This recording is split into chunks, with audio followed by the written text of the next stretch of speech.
नमस्कार दोस्तों, एक बार फिर से स्वागत करते हैं आप सभी लोगों का उदित एकेडमी की इस रैंकर सीरीज में। चलिए आप जल्दी जल्दी सारे लोग जुड़ जाइए। अभी तक हम पढ़ रहे थे, हमारा जो है स्पेशल सेंसस के बारे में हमने कुछ प्रश्न किए थे और कुछ प्रश्न अभी बाकी हैं। और स्पेशल सेंसस में हम स्पेशली आई के बारे में पढ़ रहे हैं और आई में हमारा जो आज तीसरी क्लास होने वाली है, जिसमें हमने 20 MCQs करा दिए हैं। और अभी भी हम सोच रहे हैं कि कुछ MCQ करा के, जिसमें हम पूरी तरह से आई वाला जो चैप्टर है उसको हम क्या करेंगे, पूरी तरह से कवर करने की कोशिश करेंगे। ठीक है, चलिए जल्दी जल्दी जुड़ जाइए सभी को। एक बार फिर से सबको गुड इवनिंग, जय श्री महाकाल, जय श्री राम। चलिए जुड़िए। ओके।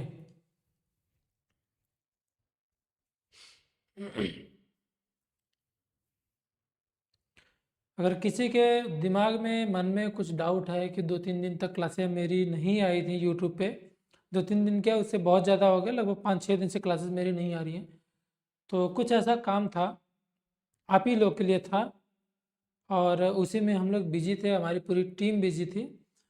अगर आपको जानना है कि क्या काम था तो वो आप वो उदित फार्मेसी वाले चैनल पे जाके देख सकते हैं कि कल शाम 7 बजे हुआ क्या था।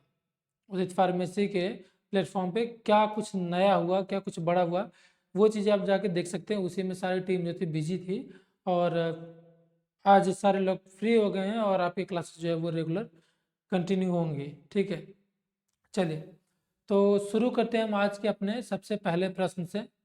सबसे पहला प्रश्न हमारा है, the transparent structure behind the iris. Transparent structure behind the iris, ये कह रहा है कि आइरिस होता है ना, आइरिस, आइरिस के पीछे एक पारदर्शी संरचना है, उस संरचना का नाम पूछ रहा है। क्या नाम है भाई बता। कह रहा है कि एक स्ट्रक्चर है जो आइरिस है, आइरिस, और आइरिस के पीछे एक पारदर्शी स्ट्रक्चर होता है, उस स्ट्रक्चर का नाम पूछ रहा है। चलिए हम यहाँ पे एक इमेज पहले आपको बताते हैं, आप पहले इसका जवाब दीजिए, उसके बाद हम आपको एक इमेज से समझाते हैं कि ये चीज़ें पूछ क्या रहा है। देखिए ये जो है ये हमारे आँख का स्ट्रक्चर है, ये क्या हमारे आँख का स्ट्रक्चर है, सबको विजुअल हो रहा है ये। चलिए सबको विजिबल हो रहा है, ये आँख का स्ट्रक्चर है। आपको हमने आँख के स्ट्रक्चर में सारे स्ट्रक्चर बता दिए थे, जिसमें सबसे बाहरी वाली जो लेयर होती है इसको हम बोलते हैं स्क्लेरा। क्या बोलते हैं इसको हम, स्क्लेरा बोलते हैं। बीच वाली होती है कोरॉइड, बीच वाली क्या होती है, कोरॉइड। और अंदर की तरफ होती है रेटिना, क्या होती है, रेटिना। ये 3 लेयर हमने आपको बताए थे। फिर आगे की तरफ ये जो स्ट्रक्चर होता है इसको हम बोलते हैं कॉर्निया। क्या बोलते हैं इसको हम, कॉर्निया। फिर ये जो स्ट्रक्चर ये है आइरिस, और आइरिस के बीच में जो स्पेस होता है इसको हम बोलते हैं, इसको हम क्या बोलते हैं, इसको बोलते हैं प्यूपिल। इसको हम क्या बोलते हैं, प्यूपिल। ठीक है, आइरिस के जस्ट पीछे एक ट्रांसपेरेंट स्ट्रक्चर है, इसको हम बोलते हैं लेंस। क्या बोलते हैं इसको हम, लेंस बोलते हैं। लेंस जिस लिगामेंट से जुड़ा होता है उसको हम बोलते हैं सस्पेंसरी लिगामेंट। क्या बोलते हैं इसको हम, सस्पेंसरी लिगामेंट के नाम से जानते हैं। ठीक है, चलिए इतने बेसिक स्ट्रक्चर हो गए। स्क्लेरा जो होता है, स्क्लेरा सबसे हार्ड लेयर होता है आँख का। कोरॉइड जो होती है इसमें ब्लड वेसल्स होते हैं, इसमें क्या होते हैं, ब्लड वेसल्स होते हैं, यानी कि पूरे आँख में ब्लड सप्लाई देने का काम, न्यूट्रिशन देने का काम होता है हमारे कोरॉइड लेयर का। रेटिना जो होती है, रेटिना के अंदर होते हैं सेल्स, जो कि किसके लिए रिस्पॉन्सिबल होते हैं, देखने के लिए। ये सारी चीज़ों के बारे में हम पहले भी बात कर चुके हैं। इस प्रश्न में पूछा है कि आइरिस के पीछे एक ट्रांसपेरेंट स्ट्रक्चर, यानी कि ये वाला जो स्ट्रक्चर है, इस स्ट्रक्चर का नाम पूछा है कि इसको क्या कहते हैं। ये स्ट्रक्चर ट्रांसपेरेंट होता है, ट्रांसपेरेंट का मतलब होता है पारदर्शी, यानी कि अगर बाहर से कोई लाइट जा रही है तो यहाँ से होते होते वो इसको पार करके यहाँ पे पड़ती है। ठीक है, यानी कि लेंस से टकराते हुए जब वो जाती है तो लेंस को पार कर देती है, क्योंकि लेंस क्या है, पारदर्शी है। तो वही इस प्रश्न में पूछा है कि द ट्रांसपेरेंट, यानी कि पारदर्शी ऐसी कोई कौन सी संरचना है जो आइरिस के पीछे स्थित होती है। पहला ऑप्शन है, क्या है वो कॉर्निया है, क्या वो लेंस है, क्या वो रेटिना है, क्या वो स्क्लेरा है। देखिए यहाँ पे जो सही जवाब होगा वो तो होगा हमारा ऑप्शन बी। क्या नाम है, ऑप्शन बी। ऑप्शन बी में हमारा लेंस है। ठीक है, सही जवाब क्या हो जाएगा, लेंस हो जाएगा।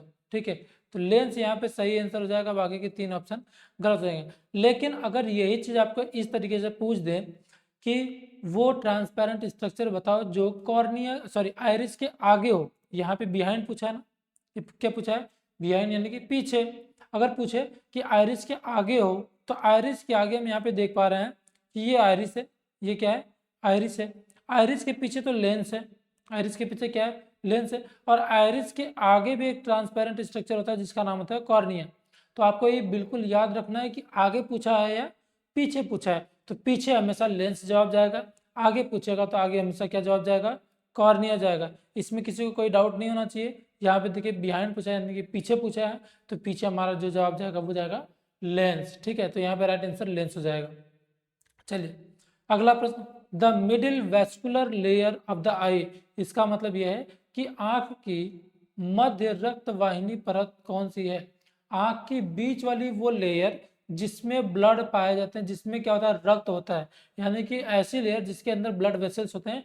अभी हमने आपको थोड़ी देर पहले बताया इसी इमेज में, अभी इसमें देखिए, उसके बाद अब बताइए कि किस लेयर में, उस लेयर का नाम क्या है जो बीच में होती है, पहली बात, और दूसरी बात उसके अंदर ब्लड वेसल्स पाए जाते हैं। चलिए बताइए, फटाफट जवाब दीजिए इसका।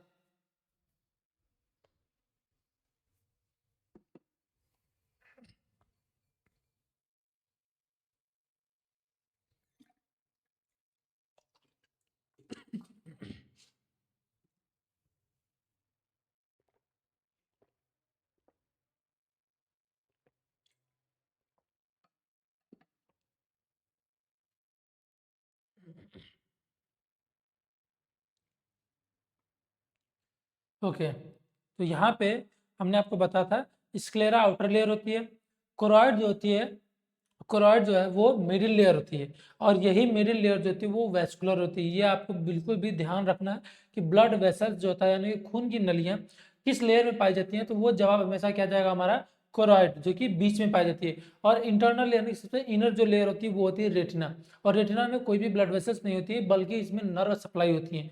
जितने भी नर्वस सिस्टम के पोर्शन होते हैं ना, जैसे न्यूरॉन्स वगैरह, सारे रेटिना के अंदर होते हैं, जो कि इनर ईयर होती है, सबसे अंदर वाली लेयर। तो बिल्कुल भी आपको यहाँ पे परेशान नहीं होना है, इस चीज को बिल्कुल दिमाग में रखना है। चलिए नेक्स्ट हमारा जो हमारा अगला प्रश्न है, इसका हम उत्तर देख लेते हैं कि आंख की मध्य यानी बीच वाली वो परत जिसमें क्या होता है, ब्लड वेसल्स पाए जाते हैं, उस वो क्या है, क्या रेटिना है, रेटिना में होते हैं न्यूरॉन, रेटिना में होते हैं न्यूरॉन, और ये होती है इनर लेयर, सबसे अंदर वाली लेयर होती है।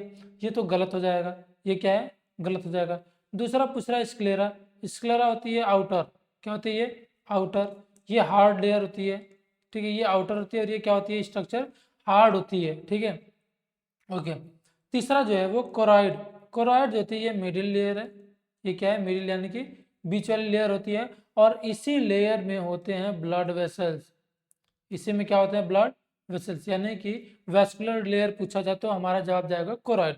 नेक्स्ट है कॉर्निया, कॉर्निया जो है हमारे इसी जो स्क्लेरा होती है ना, स्क्लेरा पीछे की तरफ पूरी बॉडी स्क्लेरा होती है, और आगे की तरफ जो ट्रांसपेरेंट स्ट्रक्चर होता है इसी को हम बोलते हैं कॉर्निया। देखिए यही कॉर्निया जो है वो पीछे की तरफ जाके स्क्लेरा बन गई है, और आगे की तरफ ट्रांसपेरेंट होती है, और बाकी जगह पे कैसे दिखती है, व्हाइट कलर की दिखती है। ये हमारी जो ब्लैक कलर की आंखें दिख रही है उसके किनारे किनारे जो व्हाइट पोर्शन दिख रहा है वही होता है हमारा स्क्लेरा। ठीक है, चलिए तो यहाँ पे जो सही जवाब होगा वो होगा ऑप्शन सी, यानी कि कोरॉइड। कोरॉइड जो होता है वो हमारे मिडिल लेयर, और यहीं पे होते हैं ब्लड वेसल्स, रक्त वाहिनियां कहाँ पाई जाती है, हमारे कोरॉइड लेयर में पाई जाती हैं। अगला प्रश्न हमारा, द फंक्शन ऑफ कोरॉइड। अब देखिए जहाँ पे ब्लड वेसल्स पाए जाते हैं तो खून का होना क्यों जरूरी है, खून का होना इसलिए जरूरी है ताकि हमारे उस स्ट्रक्चर को न्यूट्रिशन मिल सके। न्यूट्रिशन का मतलब क्या है कि वहाँ पे पोषण मिल सके, ठीक है, खाना पीना मिल सके। अब मान लीजिए कि हमारे आंख में ब्लड सप्लाई रोक दी जाए, आंख ही क्या, आंख के अलावा हम किसी भी स्ट्रक्चर की अगर बात कर ले, अगर वहाँ पे ब्लड सप्लाई रोक दी जाए तो क्या होगा, वहाँ पे खाना नहीं मिलेगा, उस ऑर्गन को खाना नहीं मिलेगा, तो वो ऑर्गन क्या होगा, धीरे धीरे डेड हो जाएगा। हम बात कर लेते हैं अपने हार्ट की, तो हार्ट में क्या होता है कि किसी ऐसे कंडीशन में, किसी भी कंडीशन में अगर हमारे हार्ट के पास ब्लड सप्लाई नहीं पहुंच पा रही है, तो हार्ट को जब खाना ही नहीं मिलेगा तो हार्ट धीरे धीरे क्या करता है, अपना फंक्शन कम कर देता है, जिसको हम बोलते हैं कार्डियक फेल्योर। ठीक है, और अचानक से क्या होता है कि जो हमारा हार्ट होता है वो फिर पूरी तरह से रुक जाता है, कि जब हमको खाना ही नहीं मिल रहा तो हम काम ही नहीं करेंगे। बात समझ आ रही कि नहीं, तो वो हो जाता है हार्ट अटैक। तो यहाँ पे वही चीज़ है कि आँख को जब तक ब्लड नहीं मिलेगा तब तक आँख काम नहीं करेगा। ब्लड सप्लाई होना जरूरी है, पूरी बॉडी में होना जरूरी है। तो वही चीज़ पूछ रहा है कि कोरॉइड जो है, कोरॉइड यानी कि बीच वाली लेयर जिसके पास ब्लड वेसल्स था, वो क्या काम करती है। तो जाहिर सी बात है कि अगर उसके पास ब्लड वेसल्स है, वो ब्लड को कैरी कर रही है, तो वो न्यूट्रिशन प्रोवाइड कर रही होगी। ठीक है, तो जहाँ पे भी ये ऑप्शन है न्यूट्रिशन वाला, वो हमारा राइट आंसर हो जाएगा। ठीक है,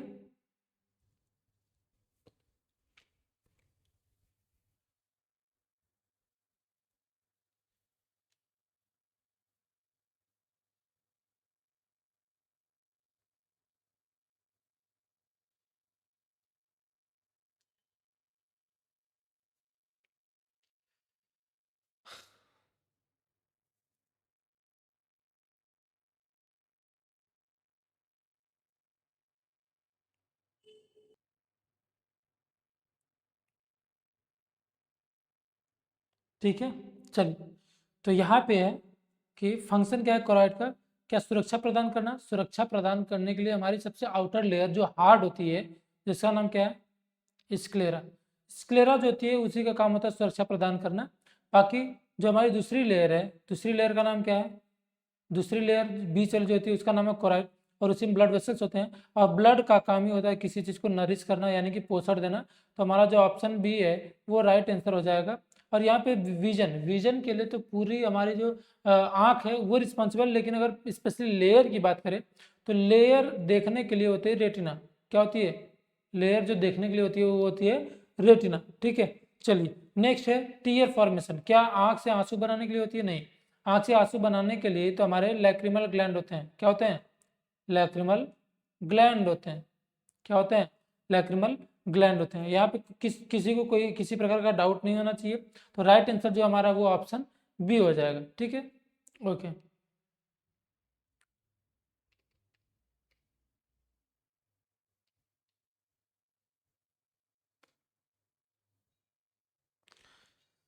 चलिए नेक्स्ट प्रश्न की तरफ हम बढ़े। चलिए अगला प्रश्न देख लेते हैं। हमारा अगला प्रश्न क्या पूछ रहा है, द नॉर्मल विजन एक्विटी।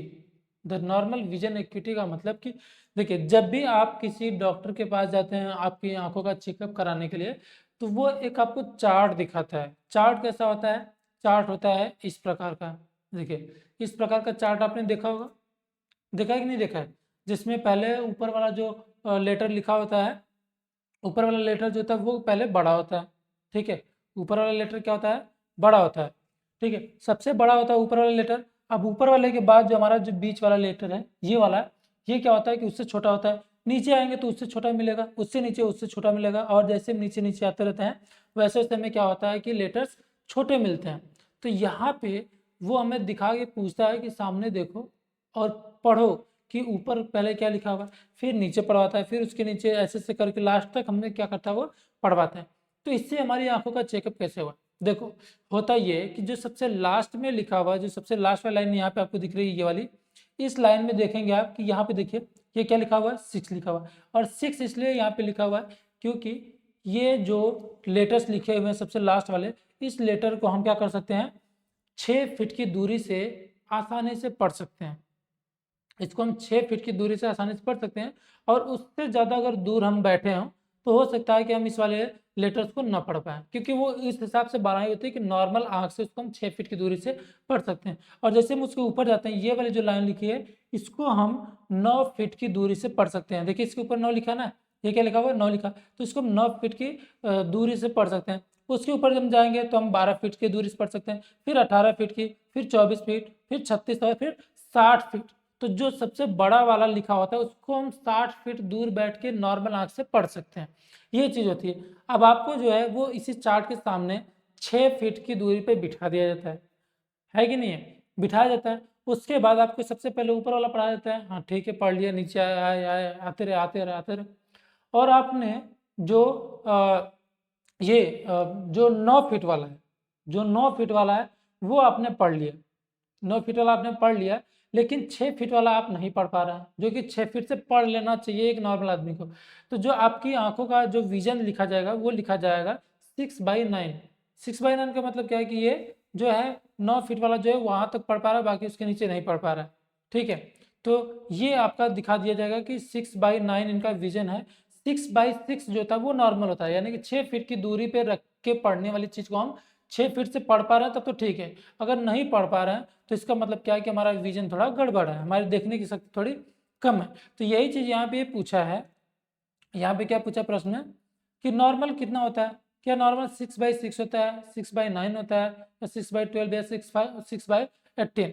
तो जो हमारा ये वाला ऑप्शन है इसको हम पहले समझते हैं कि क्या जो 18 फीट से पढ़ने वाली चीज है उसको हम 6 फीट से तो पढ़ लेंगे आराम से, लेकिन जब हम 18 से नजदीक आ रहे हैं, यानी कि जैसे हम आ रहे हैं 12 वाले पे, ठीक है, उसके बाद हमारा 9 पे 6 पे तो हम नहीं पढ़ पा रहे हैं, तो ये तो हमारा एबनॉर्मल हो गया, ये हो गया एबनॉर्मल। यानी कि 6/6 अगर हमारा विजन डॉक्टर लिख के देता है कि 6/6 है हमारा, तो इसका मतलब कि जितनी नॉर्मल हमें देखना चाहिए उतना नॉर्मल हम देख पा रहे हैं। तो नॉर्मल विजन एक्यूटी जो था वो 6/6 होता है। बाकी यहाँ पे 3 ऑप्शन जो है आपके गलत हो जाएंगे। चलिए अगला प्रश्न हमारा जो है, और चलिए इस चार्ट को बोलते क्या है वो भी हम आपको बता दे रहे हैं। इस चार्ट को हम बोलते हैं स्नेलन चार्ट। क्या बोलते हैं? Snellen chart. इसको याद रखिएगा, इसको हम क्या बोलते हैं? Snellen chart. अगला प्रश्न है, the instrument use to examine the eye. एक इंस्ट्रूमेंट जो क्या करता है, आंख को एग्जामिन करने के लिए हम यूज करते हैं, क्या वो स्टेथोस्कोप होता है? आला, जिसको हिंदी में बोलते हैं हम आला। स्टेथोस्कोप से हम आंख पे कभी लगाते हुए देखा कि यहाँ पे लगा के धड़कन चेक कर रहा हूँ? नहीं, ये तो बिल्कुल गलत हो जाएगा। हम नीचे की तरफ से देखें तो ईसीजी, ईसीजी इलेक्ट्रोकार्डियोग्राम होता है, तो ये हमारे आंख से कोई लेना देना नहीं है। कार्डियो का मतलब होता है कि ये हार्ट से लेना देना है। किससे है? हार्ट से लेना देना। तो ये ऑप्शन भी हो जाएगा गलत। थर्मामीटर टेम्परेचर लेने के लिए होता है, टेम्परेचर हम कभी आंख में डाल के टेम्परेचर नहीं लेते हैं, ये ऑप्शन भी हो जाएगा गलत। और लास्ट में हमारा आया ऑप्थेल्मोस्कोप, और ऑप्थेल्मो वर्ड जहाँ पे भी लग जाता है उसका मतलब होता है कि ये आई से रिलेटेड है। तो स्कोपी का मतलब विजुअलाइजेशन यानी कि देखना, जांच करना, और ऑप्थेल्मो का मतलब आंख, आंख की जांच करने वाली मशीन जो होती है, इंस्ट्रूमेंट जो होता है उसको हम बोलते हैं ऑप्थेल्मो स्कोप। चलिए ये होता कैसे है, यहाँ पे राइट आंसर जो हो जाएगा ऑप्शन बी हो जाएगा। ऑप्थेल्मोस्कोप कैसा होता है देख लीजिए, इस इमेज में आपको दिख जाएगा कि ऑप्थेल्मोस्कोप कैसा होता है। यहाँ पे क्या करते हैं, इसको आंख के पास लगाते हैं और बटन होती है कुछ ऐसे करके, वो क्या करते हैं, एग्जामिन करते हैं। और कैसे देखते हैं, जो हमारी आंख में ये होती है ना, जहाँ से लाइट इंटर करती है, जैसे लाइट कहाँ से इंटर करती है, कॉर्निया होते हुए प्यूपिल के अंदर से लेंस को पार करके हमारे पूरे आई बॉल के पीछे वाले स्ट्रक्चर यानी कि रेटिना पे जाके पड़ती है। तो इस डिवाइस से हम रेटिना को देख सकते हैं कि रेटिना में क्या प्रॉब्लम देखने को मिल रही है। ठीक है, चलिए इसको हम बोलते हैं ऑप्थेल्मोस्कोप। अगला प्रश्न हमारा जो है, the conjunctiva is, conjunctiva is, conjunctiva क्या है? क्या भी आपने नाम सुना है? क्या ये कोई मांसपेशी है? क्या ये कोई पारदर्शी झिल्ली है? क्या ये तंत्रिका है? क्या ये हड्डी है? कंजंक्टाइवा का नाम आपने सुना है कभी? कंजंक्टाइवा का नाम आपने सुना है? और नहीं सुना है तो फिर मैं बताऊं।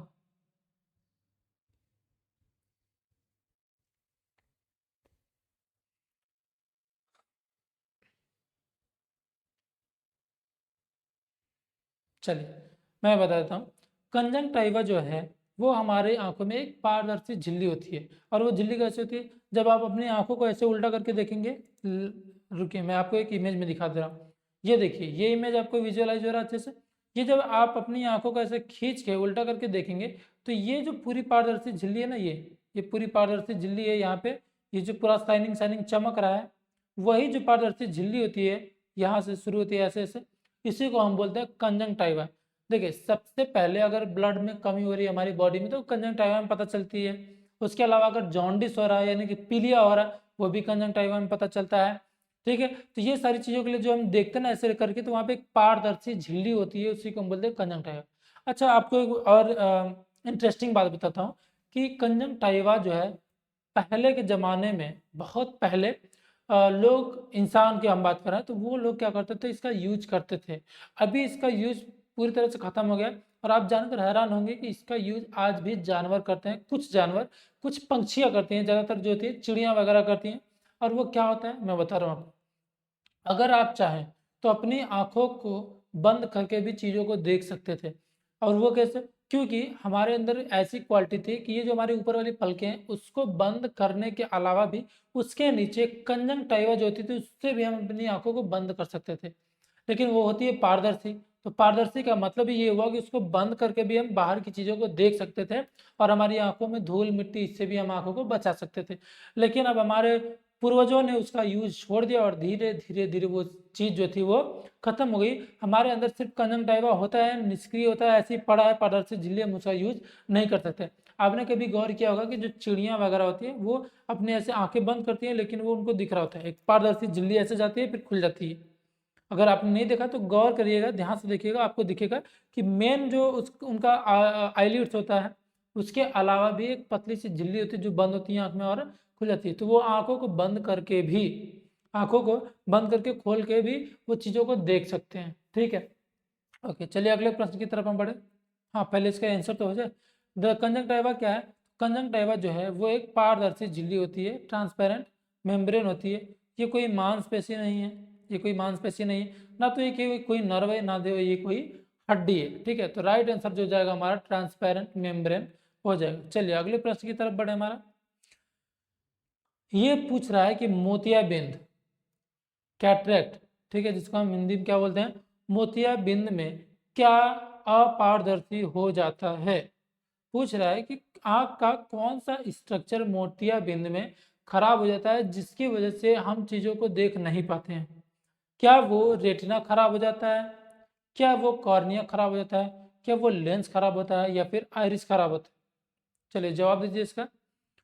क्या वो रेटिना खराब हो जाता है, क्या वो कॉर्निया खराब होता है, या लेंस, या फिर आइरिस? कौन सा ऐसा स्ट्रक्चर है जो अपारदर्शी हो जाता है? तो सबसे पहली चीज हम देख लेते हैं कि इसमें पारदर्शी स्ट्रक्चर कौन सा है। तो रेटिना तो पारदर्शी है नहीं और आइरिस तो पारदर्शी है नहीं। अब लेंस और कॉर्निया दोनों पारदर्शी स्ट्रक्चर है। चलिए, ये जो हमारा कैटरेक्ट होता है उसको हम पहले से इमेज से समझते हैं कि यहाँ पे आपको दिख रहा होगा ये नॉर्मल आइज, ये क्या है, हमारी नॉर्मल आँख है।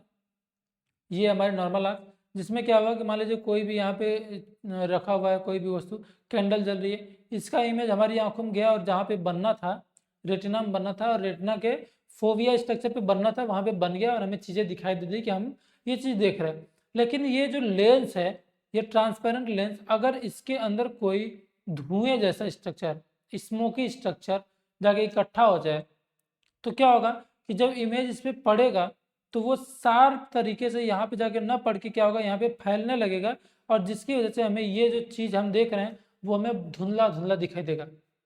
ठीक है, तो इस प्रॉब्लम में क्या होता है कि हमें सारी चीज़ें धुएं की तरह दिखाई देती हैं। और ऐसा क्यों? क्योंकि जिस लेंस से होके इमेज को हमारी आंख में इंटर करना था वही तो ब्लर हो गया, यही धुआं धुआं हो गया। जब ये धुआं धुआं हो गया तो इससे जाने वाला इमेज भी हमें क्या दिखेगा, धुएं की तरह दिखता है। तो इस प्रॉब्लम में आंखों में लेंस जो होता है वो खराब हो जाता है। क्योंकि लेंस जो होता है, देखिए आप यहाँ पे नॉर्मल आई देख रहे हो, लेंस जो है अंदर की तरफ चमक रहा है, लेकिन यहाँ पे लेंस के बीच में हमें कुछ सफेद स्ट्रक्चर दिख रहा है, धुएं जैसा स्ट्रक्चर दिख रहा है। इसी को हम बोलते हैं कैटरेक्ट, इसको हम क्या बोलते हैं, कैटरेक्ट। तो जो हमारा प्रश्न पूछा है कि इन कैटरेक्ट व्हाट बिकम ओपेक्स, कौन सा ऐसा स्ट्रक्चर है जो अपारदर्शी हो जाता है, तो हमारा उत्तर कॉर्निया नहीं जाएगा बल्कि क्या जाएगा, लेंस जाएगा। क्या जाएगा, लेंस। जो हमारा राइट आंसर हो जाएगा वो हो जाएगा लेंस। ठीक है, तो लेंस जो हो जाता है वो क्या हो जाता है, अपारदर्शी हो जाता है। ठीक है, इतनी बात आपको समझ में आ गई होगी। चलिए हम अगले प्रश्न की तरफ बढ़ें। तो हमारा जो ऑप्शन सी वो सही हो जाएगा। चलिए अगला प्रश्न हमारा है, ग्लूकोमा इज एसोसिएटेड विथ। अब ग्लूकोमा क्या होता है? ग्लूकोमा आपने सुना होगा। ग्लूकोमा पूछ रहा है कि किससे संबंधित है, इसमें क्या होता है? क्या ये ब्लड प्रेशर से संबंधित है, क्या ये इंट्राऑकुलर प्रेशर से संबंधित है, यानी कि नेत्र दाब से? ये रक्त दाब होता है, ये क्या है, रक्त दाब है। ये जो है नेत्र दाब है। अब नेत्र दाब क्या होता है वो भी हम आपको बताएंगे। ये किस शुगर ज़्यादा बढ़ जाने की वजह से होता है, या फिर जो हमारा हार्ट रेट है वो ज़्यादा हो जाए या फिर कम हो जाए उसकी वजह से होता है। चलिए ग्लूकोमा को हम समझ लेते हैं इस इमेज से। हमने आपको एक चीज़ बताई थी कि हमारी आंखों में दो प्रकार के फ्लूइड पाए जाते हैं। ठीक है, दो प्रकार के क्या होते हैं, फ्लूइड होते हैं। एक अंदर की तरफ होता है जिसको हम बोलते हैं विट्रस ह्यूमर। क्या बोलते हैं, विट्रस ह्यूमर। और एक बाहर की तरफ होता है जिसको हम बोलते हैं एक्वस ह्यूमर। Aqueous humour. अब होता ये है कि जब तक ये फ्लूइड नॉर्मल क्वांटिटी में हमारी आंखों में होते हैं तब तक इनका जो प्रेशर होता है वो नॉर्मल होता है। देखिए किसी भी स्ट्रक्चर में अगर पानी है तो उस पानी का उस स्ट्रक्चर पे कोई ना कोई प्रेशर तो लगेगा ही। अगर ये हमारे नॉर्मल लेवल में है तब तक प्रेशर नॉर्मल होगा। लेकिन एक कंडीशन ऐसी हो जाती है कि जो हमारा एक्वस ह्यूमर होता है इसका प्रेशर बढ़ने लगता है। तो जब इसका प्रेशर बढ़ेगा तो प्रेशर बढ़ने के अलग अलग कारण होते हैं। जब हम ग्लूकोमा डिजीज पढ़ेंगे, अलग से बीमारी पढ़ेंगे, तो उसमें ये सारी चीज़ें डिटेल में पड़ जाती हैं। तो एक्वस ह्यूमर में क्या होता है कि इसका प्रेशर बढ़ने लगता है। इसका क्या होगा, प्रेशर बढ़ने लगता है। जब एक्वस ह्यूमर का प्रेशर बढ़ता है तो उसकी वजह से क्या होगा कि उसका प्रेशर पड़ता है इस लेंस पे। किसके ऊपर पड़ेगा, प्रेशर पड़ता है लेंस के ऊपर। ये जो लेंस है इसके ऊपर लगा प्रेशर पड़ने, तो लेंस जो है वो पीछे धक्का लगाएगा। और जब लेंस पीछे की तरफ बढ़ेगा तो पीछे वाला जो फ्लूइड है जिसका नाम हमने बताया विट्रस ह्यूमर, विट्रस ह्यूमर क्या करेगा कि पीछे की तरफ धक्का लगाएगा और विट्रस ह्यूमर का प्रेशर लगता है रेटिना के ऊपर। किसके ऊपर लगेगा, रेटिना के ऊपर। और रेटिना के ऊपर प्रेशर लगते ही क्या होगा, रेटिना की जो नर्व होती हैं वो डैमेज हो जाती हैं। डैमेज होने की वजह से या फिर दबने लगती हैं और दबने की वजह से हमें चीज़ें धुंधली धुंधली दिखाई देने लगती हैं। तो यहाँ पे जो है ये प्रेशर जो लगता है हमारे एक्वस ह्यूमर का, इस प्रेशर को हम बोलते हैं IOP। क्या बोलते हैं इसको, IOP। और इसका मतलब होता है intra ocular pressure, intra ocular pressure, या फिर इसको हम हिंदी में बोलते हैं नेत्र दाब। क्या बोलते हैं, नेत्र दाब। तो ये जो ग्लूकोमा बीमारी होती है वो हमारे नेत्र दाब से संबंधित है। किससे संबंधित है, नेत्र दाब से, यानी कि इंट्रा ऑकुलर प्रेशर से संबंधित है, ना कि ब्लड प्रेशर, शुगर लेवल और किसी चीज से। चलिए तो हमारा जो राइट आंसर है वो ऑप्शन हो जाएगा बी वाला। ठीक है, तो ऑप्शन बी यहाँ पे राइट आंसर हो जाएगा। बाकी के 3 ऑप्शन जो है वो गलत हो जाएंगे। इतनी बात आपको समझ में आ गई होगी। चलिए अगले प्रश्न की तरफ हम बढ़ते हैं। The macula is responsible for. जो मैक्यूला होता है, अब मैक्यूला क्या होता है, एक होता है मैक्यूला, एक होता है फोविया। फोविया का मतलब होता है गड्ढा। ठीक है, फोविया का मतलब क्या होता है, गड्ढा। और उसी गड्ढे के किनारे वाला जो स्ट्रक्चर था उसको हम बोलते हैं मैक्यूला। पहले हम इस इमेज से समझ लेते हैं। देखिए हमने आपको बताया था कि आंख में एक ऐसा जगह होता है जहाँ पे डिप्रेशन होता है, यानी कि गड्ढा पाया जाता है। और उस गड्ढे में बहुत ही ज़्यादा नंबर में होती है कोन सेल। कौन सी सेल होती है, कोन सेल होती है। और कोन सेल का काम होता है कलर को देखना। क्या देखना, कलर, यानी कि बहुत ही अच्छे से कलर को पहचानने के लिए जरूरत होती है कोन सेल की। अब ये कोन सेल बहुत ज़्यादा नंबर में इसी गड्ढे में पाई जाती हैं। ये गड्ढा आपको दिख रहा है और इस गड्ढे को हम नाम देते हैं फोविया। और इसी गड्ढे के किनारे किनारे वाला जो स्ट्रक्चर होता है इसको हम बोलते हैं मैकुला। और ये पूरा स्ट्रक्चर होता कहाँ पे है, तो आँख में जब कोई इमेज जाती है, कोई लाइट जाती है, तो वो ठीक जहाँ पे जाके गिरती है ना, यानी कि आंखों के बीचों बीच वाला। जैसे मान लीजिए हमारा प्यूपिल है, प्यूपिल से अगर कोई चीज़ हम सीधे ढकेल रहे हैं तो ये जो हमारा आंख बॉल है और हमने यहाँ से कोई चीज़ ऐसे ढकेली तो वो सीधा जाके जहाँ पे टच हो रहा है पीछे की तरफ, पीछे वाले हिस्से में जहाँ जाके टच हो रहा है वहीं पे ये मैक्यूल और फोबिया पाए जाते हैं। ठीक है, तो ये स्ट्रक्चर हमने आपको दिखा दिया।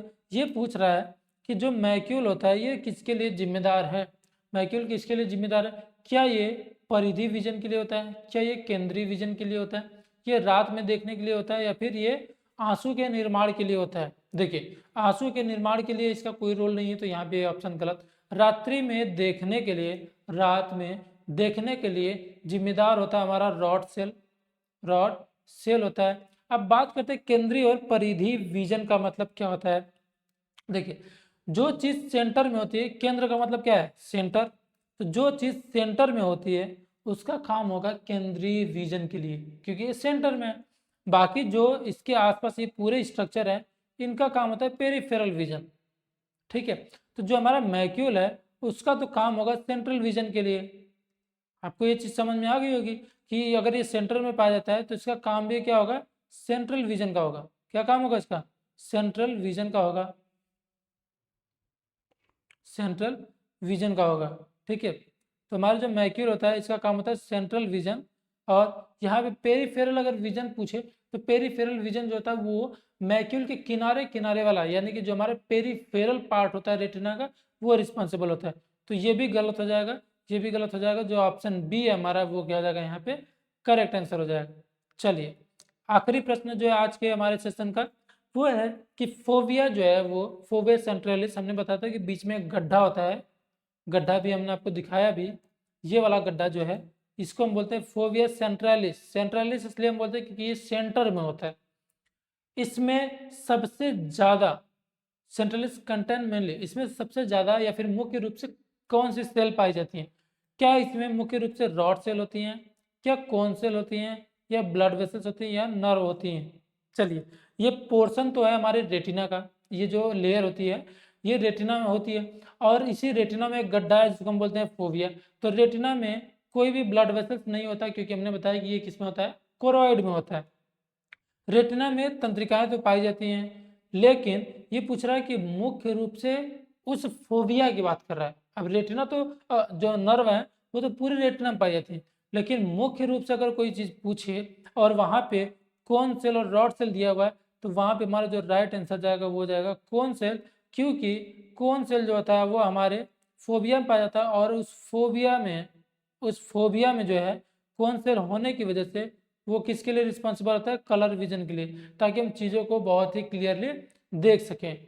ठीक है, तो कौन सेल बहुत ही ज़्यादा नंबर पे कहाँ पाए जाते हैं, हमारे फोबिया के अंदर पाए जाते हैं। तो यहाँ पे जो हमारा राइट आंसर वो कौन सेल हो जाएगा, बाकी के 3 ऑप्शन हो जाएंगे गलत। चलिए, उम्मीद करते हैं कि आपको ये आज का सेशन पूरा अच्छे से समझ में आया होगा, और कोई भी डाउट है अगर आपको तो आप उसको कमेंट बॉक्स में डाल दीजिए, उसका रिप्लाई आपको जरूर मिलेगा। तो आज के लिए बस इतना ही, धन्यवाद।